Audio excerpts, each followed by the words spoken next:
Assalamualaikum warahmatullahi wabarakatuh.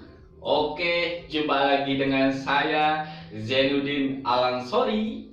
Lur, resiko terbesar adalah tidak mengambil risiko sama sekali. Dalam dunia yang berubah dengan cepat ini, satu-satunya strategi dijamin gagal adalah mereka yang tidak mengambil risiko. Risiko dan gagal maksudnya jangan kemana-mana, simak terus setelah yang satu ini.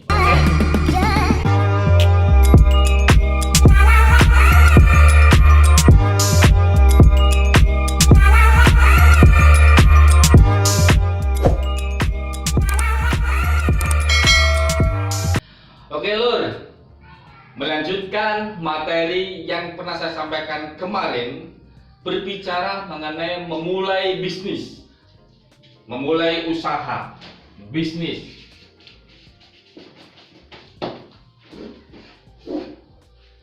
Kemarin saya sampaikan ada 3M. Kalau bisnis, tentu ini adalah modal. M kedua adalah mental. M ketiga adalah mulai. Nah, hampir sama dengan jargonnya di masa pandemi. Jangan lupa 3M. Apa itu? Memakai masker, menjaga jarak, dan mencuci tangan. Nah, hampir sama. Tapi kali ini pada pembahasan memulai bisnis, yaitu 3M. Modal, mental, dan mulai. Kemarin saya bahas tentang modal, sedikit flashback di materi kemarin, yaitu modal. Modal, lur, itu ada yang harus berupa uang, ada yang tidak berupa uang, tidak uang. Jadi begini lur, mustahil orang memulai usaha, memulai bisnis tanpa modal. Kalau ada orang bilang memulai usaha tanpa modal itu bisa, bawa sini tak cewere. Tapi lur, kalau ada orang bilang memulai usaha, memulai bisnis dengan modal tanpa uang, lah itu baru benar. Jadi saya ulangi, kalau ada orang bilang memulai usaha tanpa modal, bawa sini orangnya, tak jiwil, tak itik-itik. Tapi yang benar adalah memulai usaha, memulai bisnis dengan modal tanpa uang. Kenapa? Karena lur, modal itu tidak harus selalu berupa uang. Saya sampaikan kemarin. Modal apa? Contoh, modal niat melaksanakan, modal pengalaman, modal jaringan, modal wawasan, dan lain sebagainya. Itu juga salah satu modal. Kita lur yang dianugerahi oleh Allah yang sungguh luar biasa, mulai dari kepala kita gunakan untuk berpikir kreatif, penuh inovasi. Kita dianugerahi oleh Allah mata, kita gunakan untuk memandang, melihat mana yang mempunyai potensi. Kita dianugerahi tangan, kita pakai untuk bekerja keras, terus bekerja keras untuk menggapai mimpi. Kita dianugerahi kaki, kita gunakan untuk melangkah, terus jatuh, bangun, melangkah, terus jatuh, untuk tetap mengejar ridho ilahi. Jadi lur, semua yang dianugerahi oleh Allah mulai dari kepala sampai kaki, ini adalah modal yang luar biasa, yang jauh lebih berharga dari nilai uang. Baik para pemirsa, teman-teman yang sangat saya hormati, jadi lur, saya katakan modal itu bisa berupa uang, juga bisa tidak berupa uang. Contoh, adanya abon alam. Ini adalah abon bayi premium yang kalau ingin memproduksi abon alan, abon bayi premium tentu butuh modal uang yang banyak. Bagaimana tidak banyak? Ini bahan dasarnya adalah ikan daging, ada yang rasa ikan salmon, ikan gabus, dan daging ayam. Itu tentu sangat mahal karena murni tidak ada campuran sama sekali, apalagi campuran MSG dan campuran pengawet. Belum lagi perizinannya, produksi kemasannya, tentu itu butuh modal uang yang sangat banyak. Tapi kalau kita ingin bisnis tanpa menggunakan modal uang, bisa. Kita sama pakai strategi yang saya sampaikan kemarin adalah brand owner. Bisa pakai reseller, bisa pakai strategi dropship dan lain sebagainya. Jadi kita tanpa produksi abon alam, kita bisa jadi reseller. Tanpa menggunakan modal uang, kita menjualkan produk abon alam atau dropship dan lain sebagainya. Itu salah satu contoh bisnis tanpa modal uang, yang mana di masa pandemi ini bisnis model brand owner, reseller, dropship itu sangat digandrungi. Bagaimana tidak, dijalankan di dalam rumah pakai HP, semua bisa jalan tanpa pakai modal uang. Baik, itu salah satu contoh modal yang harus berupa uang dan modal tidak berupa uang yang saya sampaikan tadi. Baik lur, selanjutnya lur, itulah mengenai tentang modal. Jadi saya katakan tadi, modal itu ada berupa uang, ada modal yang tidak berupa uang. Makanya jangan heran ketika ada pembicaraan pengusaha sukses, pebisnis sukses, dia mengatakan dulu saya modal dengkul. Sebenarnya modal dengkul itu adalah modal dengan keterbatasan uang, tapi dia mempunyai modal selain itu. Baik, yang kedua yaitu mental. Teman-teman, dalam bisnis perlu dan harus ada yang namanya mental. Saya katakan di sini mental itu ada yang harus ada adalah mental siap gagal. Kenapa siap gagal? Kita kan pengen sukses, tapi harus punya mental siap gagal. Tetot, ada pentol. Siap gagal, karena gagal itu adalah ibu kandung dari kesuksesan. Dari sukses itu dilahirkan dari sebuah kegagalan. Karena sukses itu tidak mungkin terlahir sendirinya tanpa melalui proses yang sangat panjang. Harus melewati yang namanya kegagalan. Di materi sebelumnya saya sampai pernah menyampaikan, dulu saya pernah usaha sebelum nikah, saya usaha fotokopi. Puluhan juta modalnya hilang karena saya gagal. Itu saya dirikan dengan Faridun Mustafa. Sekarang beliau jadi anggota DPRD di kota Kediri. Dulu dia berkali-kali mengalami gagal, tapi sekarang Mustafa sudah sukses jadi DPRD di kota Kediri. Puluhan juta saya hilang karena gagal.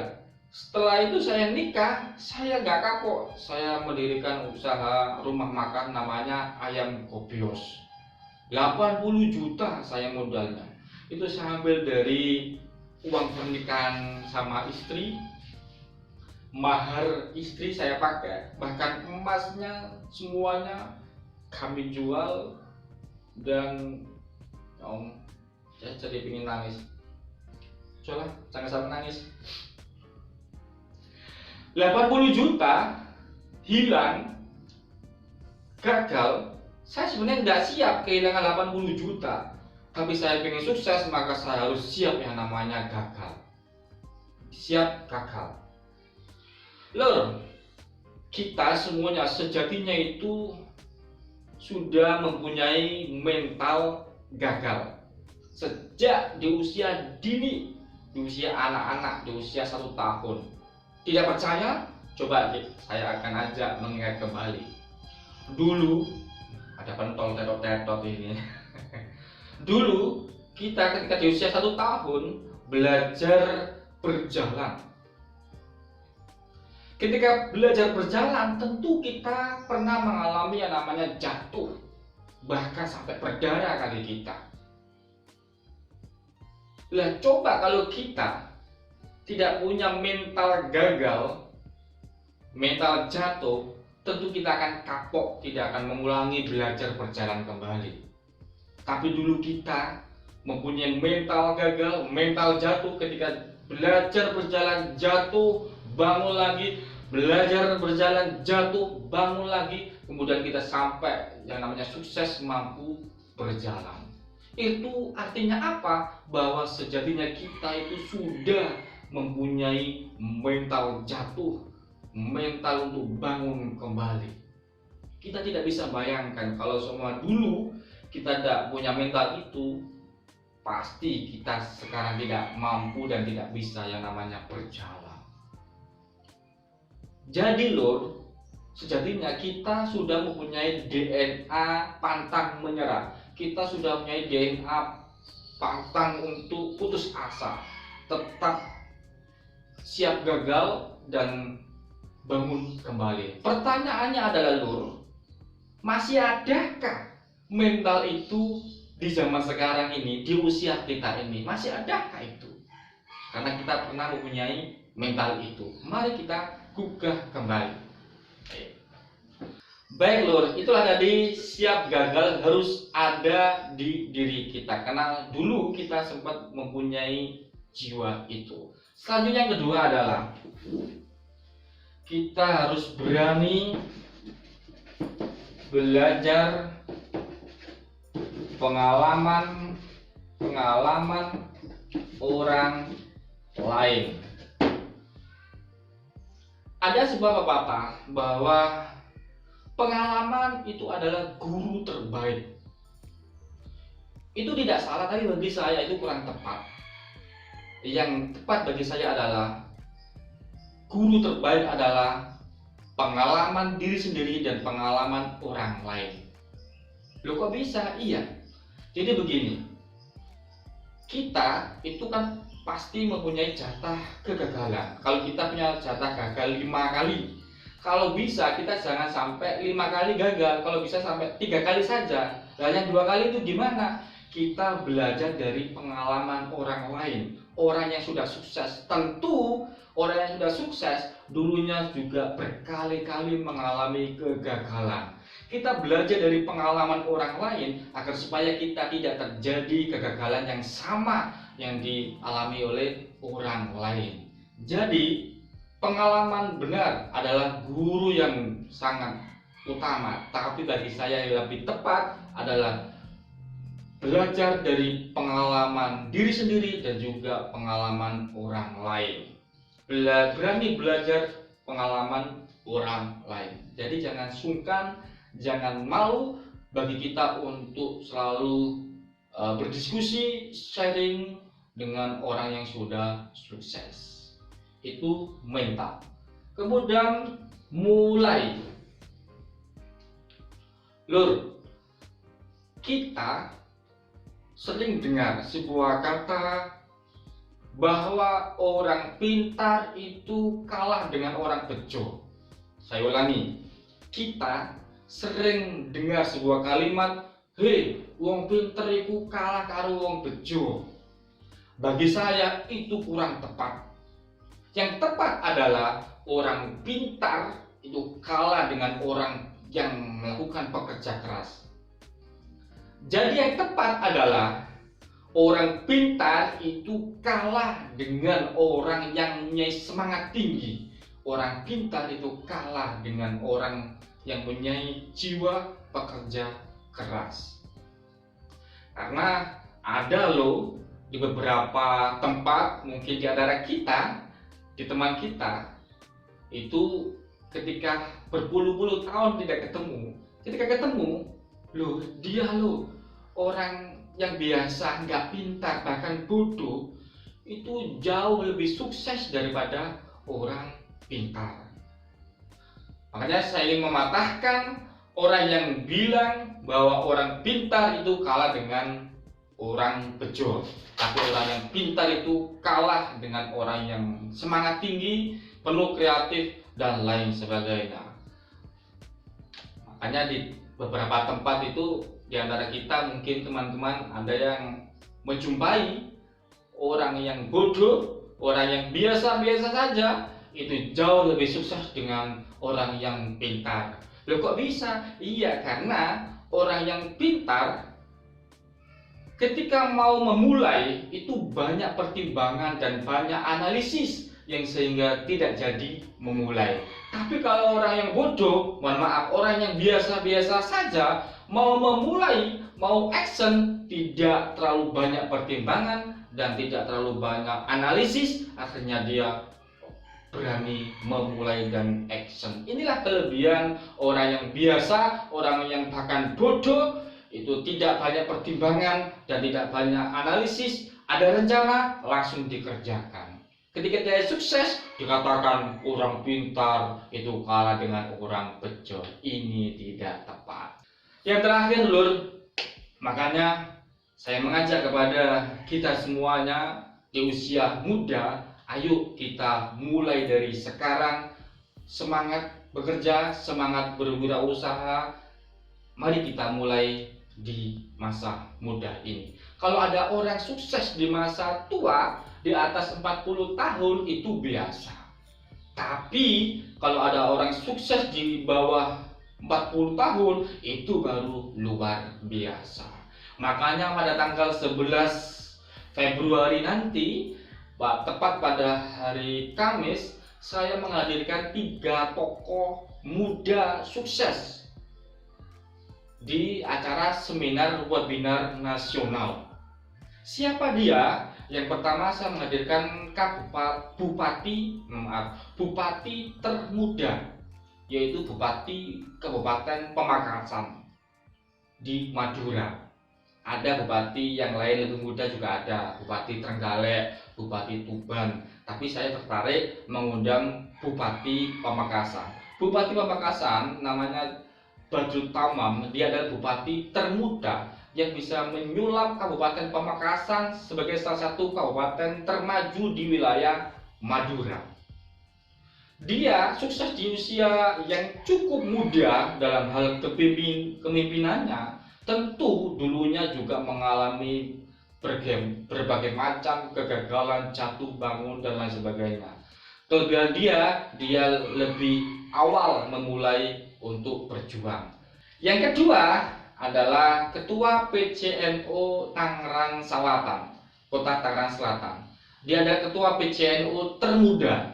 Biasanya Ketua Tanfidia PCNU itu diduduki oleh sosok beliau sudah sepuh atau sudah kiainya nampak atau sudah ditokohkan lah. Tapi ini tidak, di usia yang cukup muda beliau sudah diamani sebagai Ketua Tanfidia PCNU Kota Tangerang Selatan. Berarti apa? Berarti dia sukses dalam hal keorganisasiannya. Tentu dia juga mengalami kegagalan yang berkali-kali di masa mudanya dulu, dan sekarang masih muda. Yang ketiga adalah wirausaha muda sukses, masih muda, yaitu bernama Mas Adit. Dia adalah tokoh Muhammadiyah muda. Beliau pernah menjuarai sebagai pemuda pelopor, dan yang sekarang beliau punya usaha banyak sekali. Beliau CEO Duta Merpati Indonesia, kemudian dia juga punya Duta Plaza, kemudian terbaru dia punya kafe namanya Aula yang lagi viral di wilayah Pantura. Banyak usaha yang digeluti dia. Di usia yang muda, masih di bawah 30 tahun, banyak usaha bisnis yang sukses dia lakukan. Jadi 3 narasumber nanti adalah tokoh-tokoh muda sukses yang mudah-mudahan akan bisa menginspirasi kita semuanya. Ini salah satu contoh bagi kita, kalau bisa sukses di usia muda, kenapa harus sukses di usia tua? Maka Program seminar ini juga mendukung program pemerintah, yaitu tentang optimalisasi pemuda emas menyongsong Indonesia 2045. Kenapa? Karena 2045 Indonesia sudah genap usia 1 abad 100 tahun dari kemerdekaannya. Maka dari itu ke depan semua tergantung bagi kita sebagai kaula muda. Mari kita sama-sama berjuang menuju sukses di usia muda. Saya belum sukses, tapi kita sama-sama berproses. Terima kasih, itu dari saya. Penjelasan tentang mulai action ini masih banyak, nanti saya sampaikan di pertemuan selanjutnya. Di penghujung penyampaian saya tentu saya sampaikan, dalam berwirausaha, lur, sesibuk apapun itu, tinggalkan sesaat untuk mengerjakan sholat supaya tidak tersesat di dunia dan di akhirat. Oke? Wallahul muwaffiq ila thoriq. Wassalamualaikum warahmatullahi wabarakatuh.